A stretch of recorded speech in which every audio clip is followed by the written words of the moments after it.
For today's video, magluluto tayo ng ating original adobo. Ang original adobo nga pala, ayon sa ating mga historia, na suka lang ang gamit, hindi ito gumagamit ng soy sauce. Yan nga po pala yung mga sangkap, ang bawang, sibuyas, luya, at ang ating pork. Yan, maglagay na tayo ng mantika sa kawali. Yan.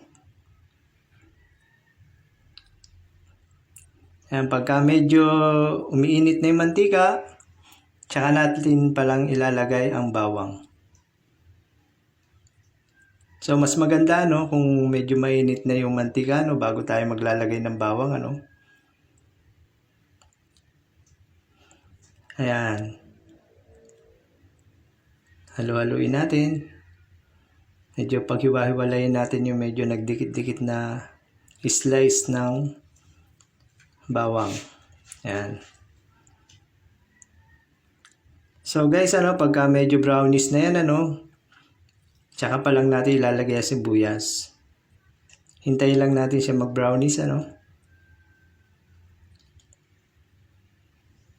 Ayan guys, hintayin lang natin sandali.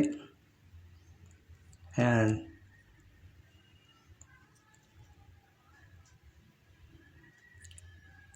Okay, lapit na. Ayan, konti na lang, brownish na. Ayan. Sa mga hindi pa nakakaalam,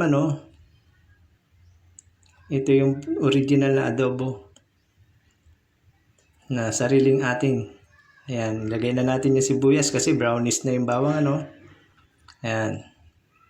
Maya-mayang konti, pag nakikita natin medyo nagigisa na yung, sibuyas, tsaka natin ilalagay ang luya.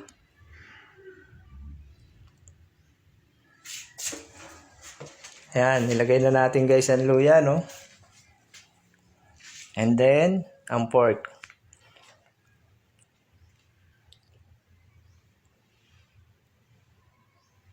Ayan guys.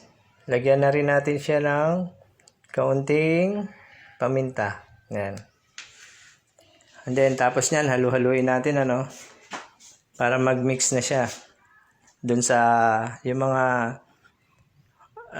ingredients natin, nagmi-mix na siya rin sa karne. Ayan. Tsaka medyo nagigisa na rin siya. Kaya hintayin lang natin na medyo mag-brownish yan, bago natin lalagyan ng suka,